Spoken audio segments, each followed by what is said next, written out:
अब महाकवि धनंजय 23वें काव्य में क्या कह रहे हैं देखते हैं।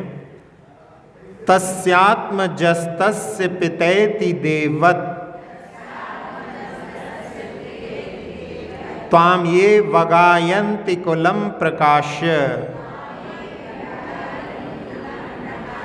तेद्यापि नन्वाश्मनमित्यवश्यम्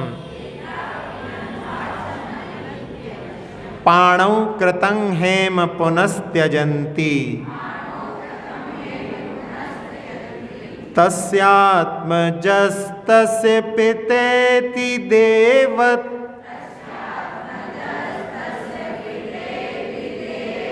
तस्यात्मजस्तस्य पितैति देववत्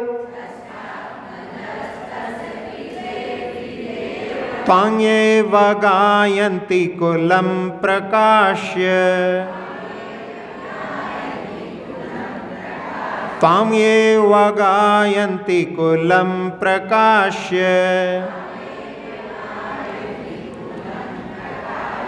तेद्यापि नन्वाश्मन्मेत्यवश्यम् तेद्यापि नन्वाश्मन्मेत्यवश्यम् पाणौ कृतं हेम पुनस्त्यजन्ति पाणौ कृतं हेम पुनस्त्यजन्ति तस्यात्मजस्तस्य पितैति देववत् त्वां ये वगायन्ति कुलं प्रकाश्य तेद्यापि नन्वाश्मन्मेत्यवश्यम् पाणौ कृतं हेम पुनस्त्यजन्ति।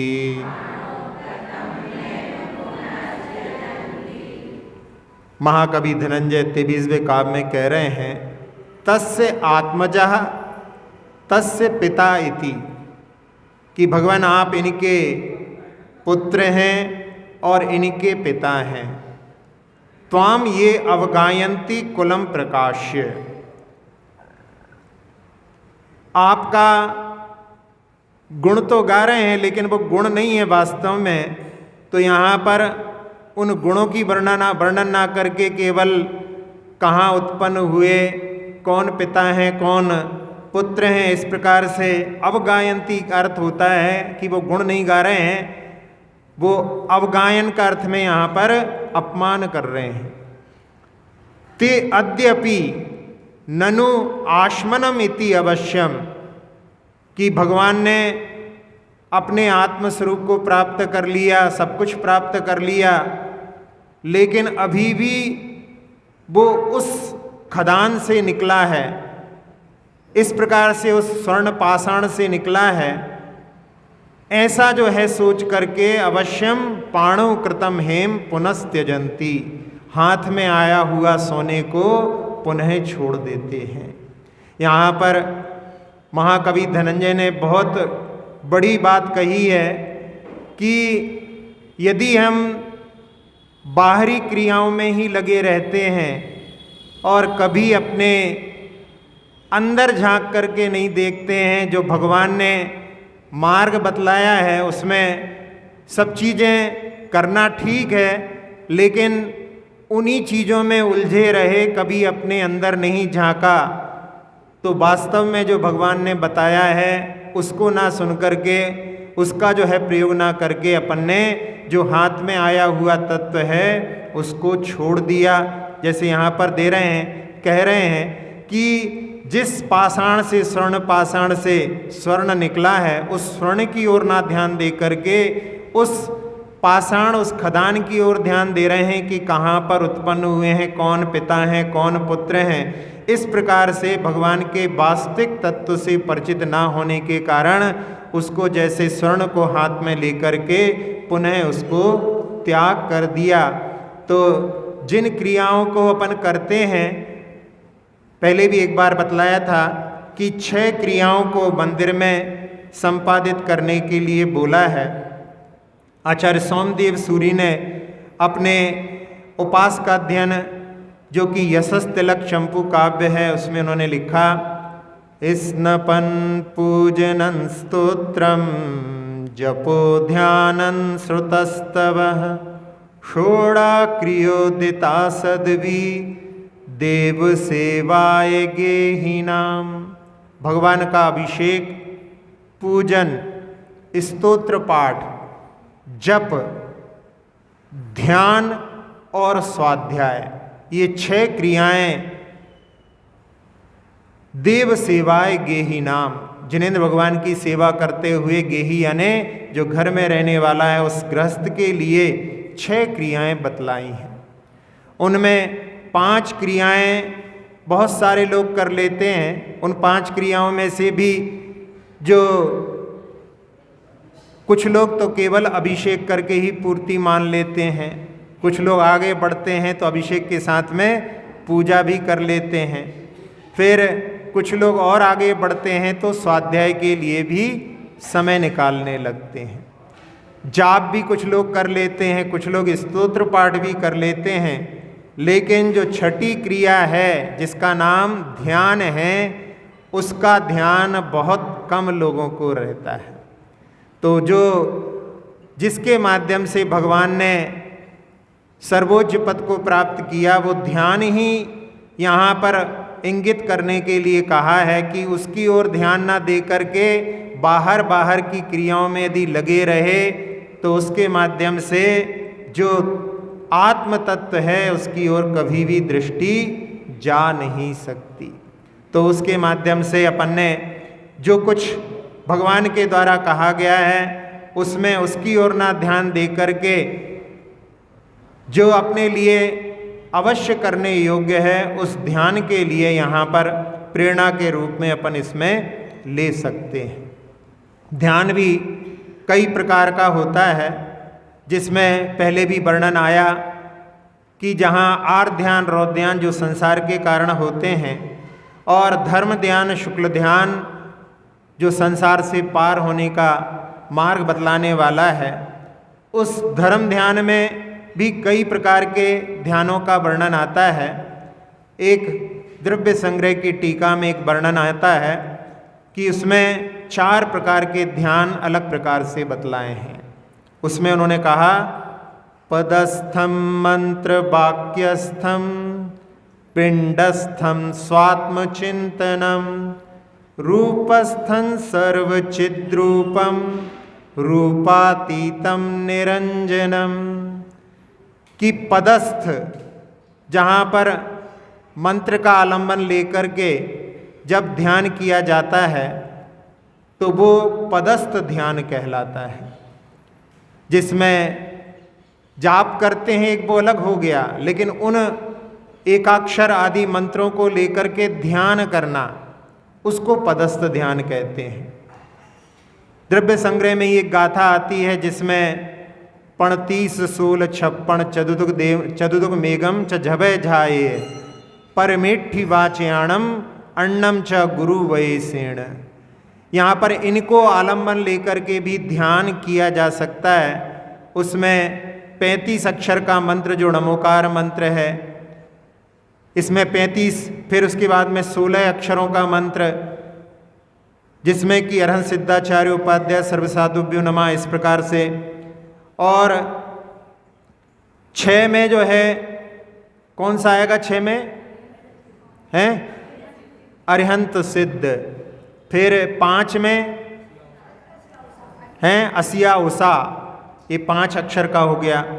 फिर 4 अक्षर में अरिहंत, और असिया उषा में भी एक को छोड़ दो तो 4 अक्षर का वो भी बन जाता है। फिर 2 अक्षर में असी, ये भी बना सकते हैं, उषा भी बना सकते हैं। इस प्रकार से ये 2 अक्षर के सिद्ध है ही।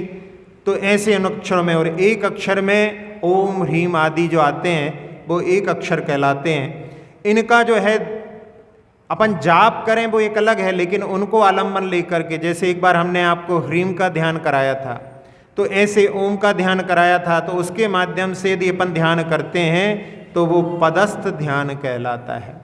और साथ ही साथ में जो गुरु के उपदेश के माध्यम से कुछ गाथाओं का भी प्रयोग कर सकते हैं, कुछ संस्कृत के श्लोक का भी प्रयोग कर सकते हैं। और साथ ही साथ में मेरी भावना की जो पंक्ति है कि सुखी रहें सब जीव जगत के, उसका भी आलम्बन लेकर के सारे संसार में जो दुखी लोग हैं उनका दुख दूर करने की भावना भी अपन वहाँ पर ध्यान के रूप में प्रयुक्त कर सकते हैं। तो ये कहलाता है पदस्थ ध्यान। फिर इसके बाद में दूसरा ध्यान बतलाया पिंडस्थ। पिंडस्थ के लिए कहा कि स्वात्म चिंतनम, अपनी आत्मा का चिंतन करना। अपनी आत्मा का चिंतन कुछ भावनाओं के माध्यम से करने का मार्ग बतलाया है। उसमें 5 भावनाएं होती हैं, जिनमें पहली भावना है पार्थिवी भावना, जिसको धारणा के रूप में भी कहा जाता है। ज्ञानार्णवकार आचार्य शुभचंद्राचार्य महाराज ने इन 5 धारणाओं का वहाँ पर विशेष रूप से वर्णन किया है।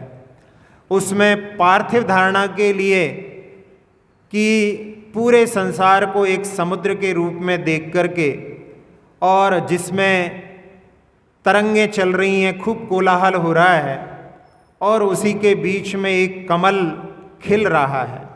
वो कमल नाल मेरू के समान ऊंचाई को प्राप्त, और उस कमल के ऊपर अपने आप को वहाँ पर बैठा हुआ देखना, जो सारी तरंगें चल रही हैं, संसार की सारी आवाज़ आदि वहाँ पर नहीं आ रही है, ऐसे सारे राग द्वेष आदि से सबसे अतीत अपने आप को उसके ऊपर बैठ कर के वहाँ पर चिंतन करना है। और उसके बाद में दूसरी धारणा के रूप में आग्नेयी धारणा, जिसमें ध्यान करते हुए नाभि स्थल पर ओम का ध्यान करते हुए, और ओम का जो पीछे वाला भाग है, जो उससे जो है एक अग्नि की कणिका जैसे प्रकट हुई, और धीरे धीरे बढ़ कर के उसने सब कुछ जला डाला, पूरे 9 कर्म को, द्रव्य कर्म को, भाव कर्म को, सबको जला डाला। और उस समय अपने आप के लिए कि स्फटिक मणि के समान हमारी आत्माएं हैं, और सब कुछ जलने के बाद में उसके चारों ओर जैसे शरीर आदि सब जल गया है, तो उसकी राख उस स्फटिक मणि से लिपटी हुई है। ये आग्नेयी धारणा है। इसके बाद में तीसरी धारणा वायव्य धारणा है। उसमें बहुत तेज तूफान उठा, और उस तूफान ने चारों ओर से अपने को घेर लिया है। जो जलने के बाद में जो राख लिपटी हुई थी, वो सारी राख भी उसके साथ में उड़ गई। और इसके बाद में भी हल्के हल्के काले काले दाग जो हैं अभी स्फटिक मणि के ऊपर विद्यमान हैं, और थोड़ी ही देर में एक बादलों का समूह उस ओर बढ़ता है, और आकर के अपने पानी के माध्यम से उस सारे जो लगे हुए काले दाग हैं उनको भी धो डालता है। तो इस प्रकार की धारणा करने के बाद में फिर तत्व रूपवती धारणा, 5वीं धारणा, उसमें 12 भावनाओं का चिंतन आदि करके, और उसमें जो ध्यान किया जाता है ये पिंडस्थ ध्यान के लिए बतलाया है। इसके बाद में तीसरा ध्यान है रूपस्थ। रूपस्थ ध्यान के बारे में कि रूपस्थम सर्वचिद्रूपम, जो अरहंत भगवान समोशरण में स्थित हैं, जहाँ अष्टम भूमि में भगवान विद्यमान हैं, 12 सभाएं लगी हुई हैं, और 8 प्रातिहार्यों से 3 कटनियों के ऊपर भगवान विराजमान हैं। जिसके पास में जितना अच्छा ज्ञान होगा वो उतना अच्छा ये ध्यान करने में समर्थ हो सकता है। इसलिए जो कुछ भी अपन अध्ययन करते हैं, सुनते हैं, उसको धारणा का विषय बनाने का प्रयास करना चाहिए।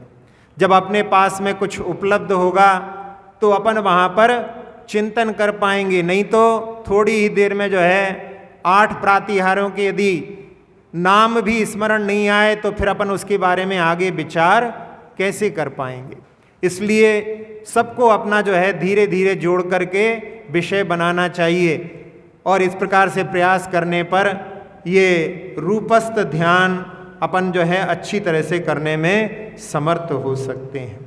और इसके बाद में फिर बतला रहे हैं रूपातीत सिद्धों का जो ध्यान किया जाता है, जहाँ पर निरंजन कोई भी कर्मों का अंजन नहीं है, और उसमें 8 कर्मों के नष्ट होने से जो उनमें 8 गुण प्रकट हुए हैं, जो सिद्ध भक्ति में सम्मत्तनाण दंसन वीर्य सुमंत हेव अवगाणम अग्र लघु मब्बाबाहम 8 गुणा होंति सिद्धाणम।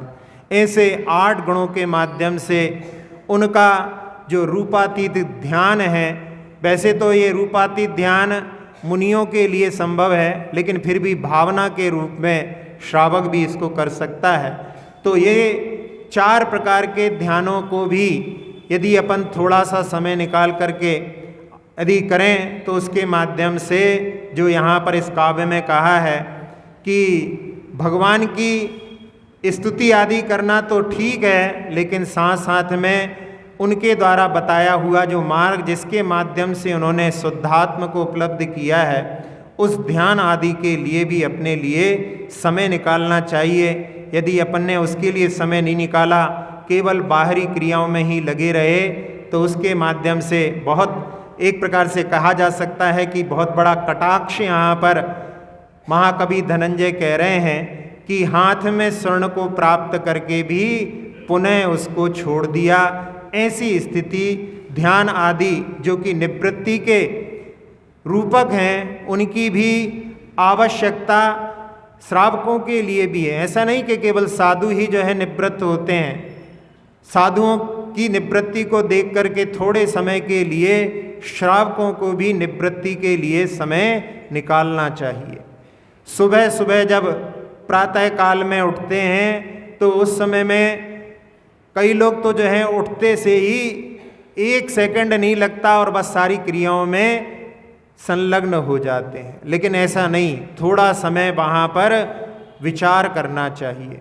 पंडित आसाधर जी ने भी सागर धर्मामृत में वहाँ पर श्रावक जब सुबह प्रातः काल में उठता है तो थोड़ी देर वहाँ पर बैठ करके विचार करना चाहिए, जिसमें एक श्लोक जो कि छत्र चूड़ामणि में है, जिसका आचार्य श्री प्रतिदिन चिंतन करते हैं। कोहम कीदृग्गुण क्वत्यः किं प्राप्य किन्निमित्तकः इत्यूहम प्रत्यहम नोचे दस्थाने ही मतिर्भवेत्। इसमें कहा कोहम, मैं कौन हूँ, कीदृग गुणा, मेरे कौन से गुण हैं, किम प्राप्य, मुझे क्या प्राप्त करना है, किन निमित्त कहा, उसमें निमित्त कौन बनेंगे, इत्यूहम प्रत्यहम नोचे। इस प्रकार से प्रतिदिन जो चिंतन नहीं करता, ध्यान नहीं करता, उस पर विचार नहीं करता, दस्थाने ही मतिर्भवेत्, उसकी अस्थान में मति चली जाती है, यानी धर्म मार्ग से अन्य मार्ग में मति चली जाती है। इसलिए धर्म में अपनी दृढ़ आस्था बनी रहे, इसलिए प्रतिदिन अपने लिए प्रातः काल का कुछ समय अवश्य चिंतन में लगाना चाहिए। और इसमें प्रणम्य सागर जी महाराज ने इसी काव्य में थोड़ा सा परिवर्तन करके उसको जो है दूसरा रूप दे करके उसमें लिखा, सोहम विदृग्गुण नित्य स्वप्राप्य निर्निमित्तक इत्यूहम प्रत्यहम नोचे दस्थाने ही मतिर्भवेत्। उन्होंने उसमें परिवर्तन जो किया है कि सोहम, जैसे भगवान है वैसा ही मैं हूँ। शक्ति रूप से तो भगवान में जो कुछ उपलब्ध किया है, भगवान में जो कुछ है वो प्रत्येक प्राणी में विद्यमान है। तो सोहम इस प्रकार से कि भगवान आपके पास जो कुछ है वो मेरे पास भी है, आपने उसको प्रकट कर लिया है, मेरे पास में अभी प्रकट नहीं है, लेकिन शक्ति रूप से सभी में वो शक्ति विद्यमान है। तो सोहम विदृग गुण, विद और द्रग यानी दर्शन और ज्ञान, पहले वित्त शब्द है तो वित्त का अर्थ होता है ज्ञान और दृक् का अर्थ होता है दर्शन। ये दो गुण जो होते हैं वो प्रत्येक जीव के पास में होते हैं, क्योंकि इन गुणों के अभाव में तो जीव ही नहीं रहेगा। किसी भी अवस्था में हो, निगोद अवस्था में भी कोई रहे, उनके पास में ये दो गुण तो हमेशा रहते हैं। तो विद्रिक गुण है और नित्य है, मैं नित्य हूँ, कभी भी नष्ट नहीं होता। कितनी भी पर्यायें परिवर्तित हो गई लेकिन वो आत्म तत्व में कभी भी परिवर्तन नहीं होता। उसके एक भी प्रदेश में कभी कम नहीं होती, भले ही वो छोटा दिखाई देता है। असंख्यात प्रदेश उसके पास में हैं तो वो असंख्यात प्रदेश ही रहते हैं। और उनमें सामर्थ्य कितनी है, यदि पूरा फैलें तो पूरे लोक को व्याप्त करने की सामर्थ्य प्रत्येक जीव के पास में, आत्मा के पास में ऐसी शक्ति है। जहाँ केवली जब समुद्घात करते हैं उस समय में उनके आत्मा के प्रदेश पूरे लोक में फैल जाते हैं। सबसे पहले वो दंड के रूप में उनके आत्मा के प्रदेश फैलते हैं।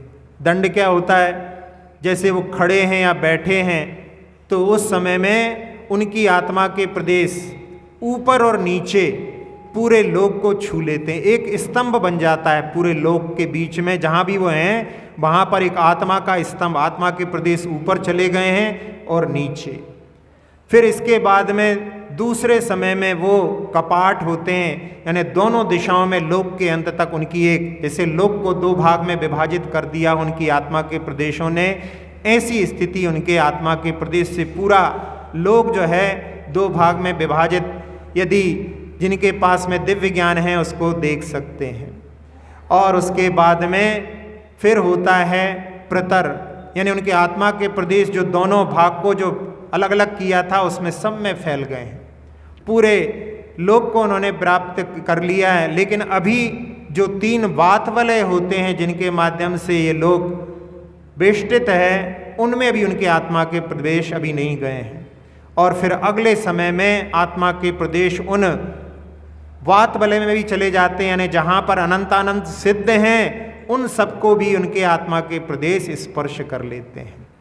और वो आत्मा के प्रदेश अपने आत्मा से भी जो है पार होकर के, यानी उसमें भी उनका जो है वहाँ पर उस समय में अवस्थान रहता है। आगम में वर्णन आता है कि 608 जीव 608 जीव जो है 6 महीने में मुक्ति को प्राप्त करते हैं, तो उसमें एक महीने में एवरेज निकाला जाए तो कितने आ जाएंगे, 100 लगभग।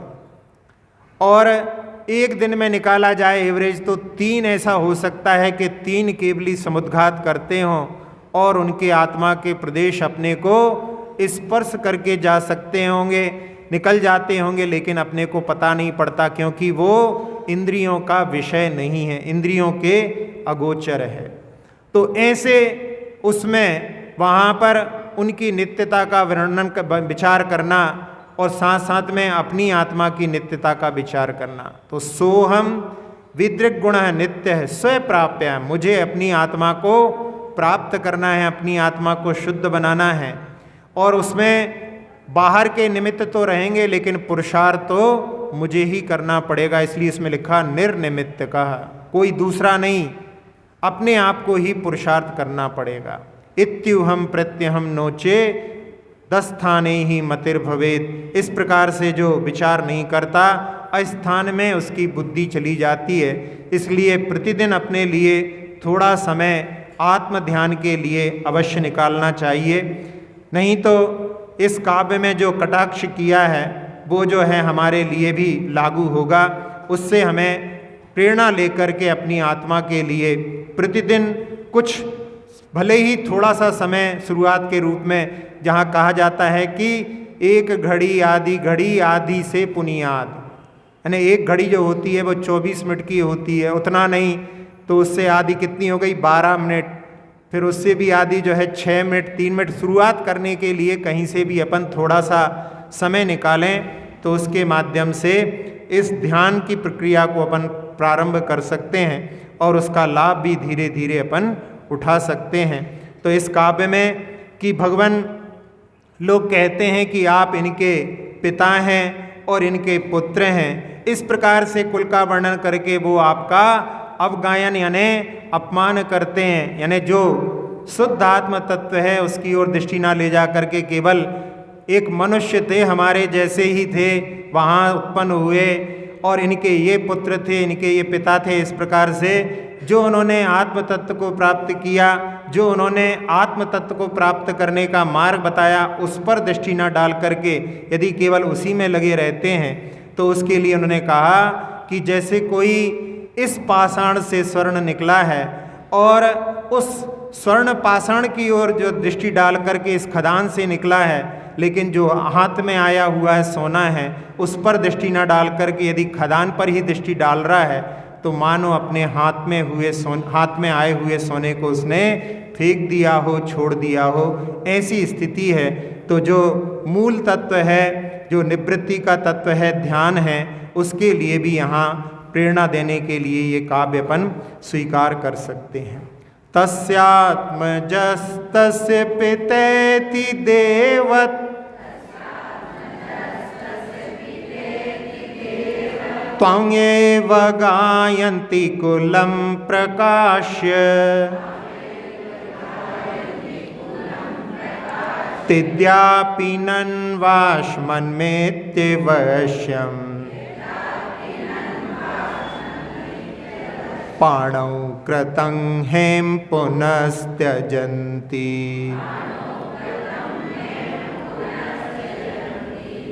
स्तोत्र ये निराला सब दुख को हरने वाला भव विष का है प्रणाशक प्रभु गुण की है ये माला स्तोत्र ये निराला उनके पिता है सुत हैं करते हैं कुल का वर्णन निकला है पत्थरों से तज देते हाथ कंचन शुद्धात्मा का वैभव तन दृष्टि से विसारा भव विष का है प्रणाशक प्रभु गुण की है ये माला स्तोत्र ये निराला अक्षर पद मात्रा से दूषित वचन अगर ममहीन रहे और प्रमाद कषाय के वश में सम्यक अर्थ विलीन किए जिन वाणी माता मेरी उन सब त्रुटियों को क्षमा करे दें आशीष शीघ्र हम सबको केवल लब्धि रमा मिले प्राप्त हमें हो बोधि समाधि परिणामों की शुद्धि हो निज आत्म उपलब्ध हमें हो शाश्वत सुख की सिद्धि हो चिंतित वस्तु दात्री माता चिंतामणि उपमा भाती करूं वंदना पूर्ण विनय से चरण रखूं मैं ये पाती कर जिन वाणी स्तुति तन की ममता टार महामंत्र का जाप अब सभी जपे नव बार